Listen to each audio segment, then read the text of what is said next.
महाराष्ट्र नागपूरच्या सभागृहात सर्वांचं स्वागत आहे।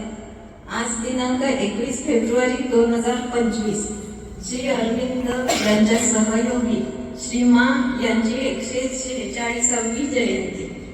या शुभदिनाचे औचित्य साधून श्रीमती कुलश्री मेघरे यांच्या काव्यसंग्रह सवितृ रश्मीचे श्री मा चरणी अर्पण श्रीमती कुलश्री यांनी आताच केलेले आहे। आता श्री मांच्या उपस्थितीत आणि ज्येष्ठांच्या परवानगीने आपण प्रकाशन करू।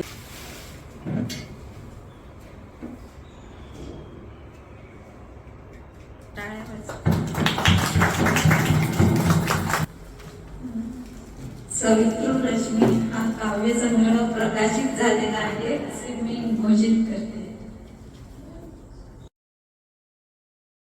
सवितृ म्हणजे सूर्य आणि रश्मी म्हणजे किरण किंवा किरणे, आणि एक किरण असेल मराठीत किरण म्हणतो आपण, अनेक असतील तर किरणे म्हणतो, पण रश्मी मात्र अनेक असो एक असो रश्मी हाच शब्द असतो। सवितृ रश्मी हे या काव्यसंग्रहाचं शीर्षक आहे।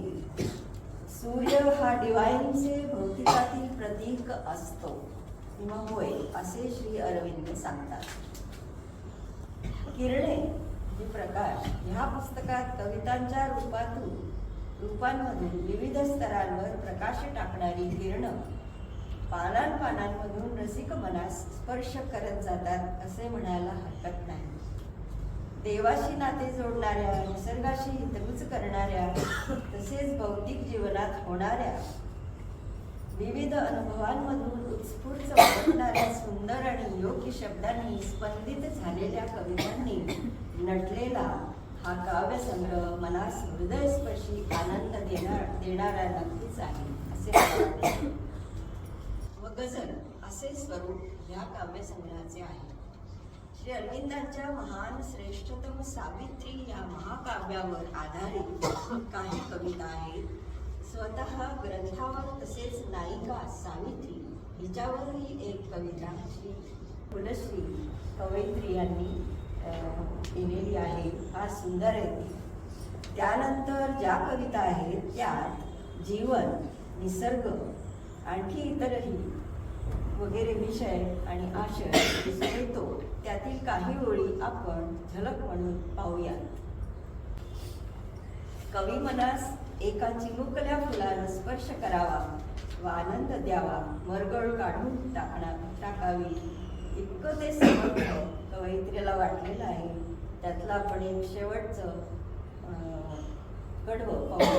मरगळ सारी निघून गेली, मनास त्याने दिली उभारी, ओल्या पहिल्या या दिवसाची म्हणे हसुनी करा तयारी, एक बिटुकले फुल दिटुकले देवा पुढच्या फुलदाणी, देही चैतन्य या कधी जागेल का? प्रश्न विचारले आहेत कवयित्रींनी सर्व होईना। देही चैतन्य या कधी जागेल का? तुषा जन्मींची आकंठ भागेल का? व्यर्थ सारेच काते क्षण जीवनाचे, उरलेल्या क्षणांना अर्थ लाभेल का? वाट चालून आलो काठावरिया, पैल जाण्यास नाव कृष्ण धाडेल का? पेशी पेशी अशा सुस्त झाल्या कशा, गात्र शिणले आता यंत्र चालेल का? विना वीज यंत्रे ती होती निकामी, दिव्य ऊर्जा तिथे शीघ्र धावेल का? इथे मी निवडलेले कविता संपवते आहे, पण शेवटचा हे जे मुखपृष्ठ तुम्ही पाहिलंय, आता आपण मलपृष्ठ बघूया। त्यातल्या ओळी इंग्रजी आणि मराठी त्याचा अनुवाद दिलेला आहे। हे सगळं मी वाचणार नाही, फक्त त्यातलं सार जे आहे तेवढंच मला सांगावं असं वाटतं। सार असं दिसतंय, मानवी प्रेम जे निम्न स्तरावर असतं, दिव्य प्रेमापर्यंत उच्च अवस्था गाठू शकते व ईश्वरी ऐक्य प्राप्त करू शकते। सार मला कळलं। इथे मी माझ्याकडून होणारी छोटीशी सवितृ रश्मी ह्या काव्यसंग्रहाची ओळख संपवते। आजच्या विशेष दिनी विशेष प्रकारे सृजनाला अर्पण करण्याची संधी मिळाली ही महत्भाग्याची गोष्ट आहे। कारण साधना केंद्रामध्ये श्री अरविंदांच्या सान्निध्यात आणि अभिप्सू साधकांच्या साक्षीने हे घडून आले, तेव्हा हा योग आगळा वेगळा आहे. श्रीमानची ही कृपा आहे हे खरेच. अर्पणाचा भाव वेगवेगळ्या स्तरांवरून उद्भवतो आणि आपल्या मानसिक, भावनिक आणि अंतरात्मिक स्तरांवरूनही जेव्हा अंतरात्मिक अर्पण क्रिया होते तेव्हा ती आध्यात्मिक होऊन जाते. बहुतांशी अपरिचित असा घटक म्हणजे आपला अंतरात्मा आणि त्याची आपल्याला विशेष काय किंचितशी जाणीव नसते आणि तो गहन आणि गूढ असे आपल्या अस्तित्वाचे अंग असतो हे खरे आहे. अंतरात्मा या विषयावर एक गझल लिहिली होती. ज्याच्याकडे न कोणी कधी पाहिले हसूनी, हा कोण आत माझ्या होता असा बसून. ज्याच्या मुखी न काही कधी शब्दभाव होते, चेहराही निर्विकार का हा असा रुसून. ज्याची कधी न झाली अकस्मात गाठ भेट, ह्याचे मनास पडते कोडे कसे अजून. ज्याची अदृश्य छाया दिनरात सोबतीला, काही न आठवावे पाहू किती स्मरून. ज्याचे न भान मजला सारी हयात आले, ज्याचे न भान मजला सारी हयात आले, चाले न यापुढे मी हातास त्या धरुनी, हातास त्या धरुनी. इथे माझा संवाद संपवते. धन्यवाद. फुलश्री यांचे अभिनंदन आणि पुढील लिखाणासाठी खूप खूप शुभेच्छा.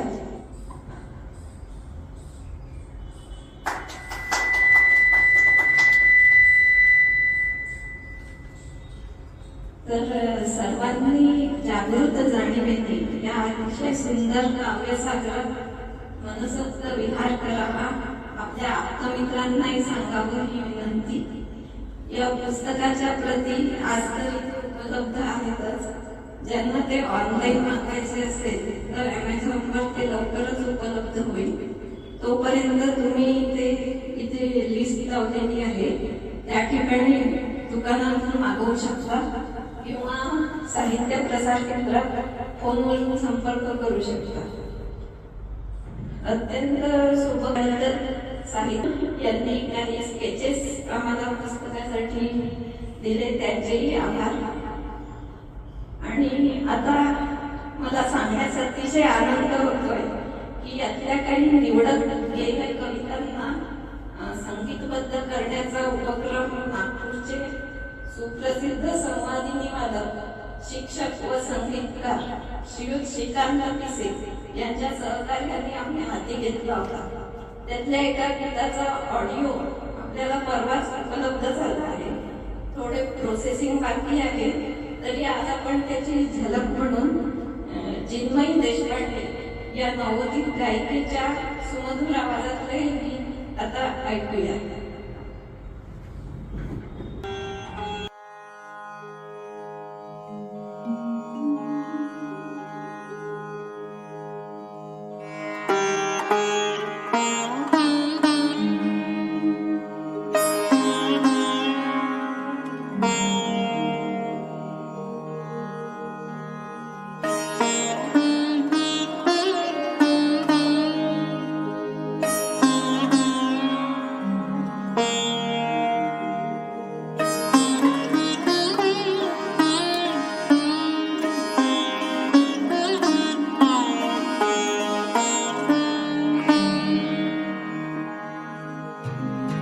मनात आता भावे मंदिर, चैतन्याच्या किरणांचे. मनात आता भावे मंदिर, मनात आता भावे मंदिर, चैतन्याच्या किरणांचे. द्वार तयाला एक असावे, द्वार तयाला एक असावे प्रगाढ नीरव शांतीचे मनात आता भावे मंदिर चैतन्याच्या किरणांचे द्वार तयाला एक असावे प्रगाढ नीरव शांतीचे मनात आता व्हावे मन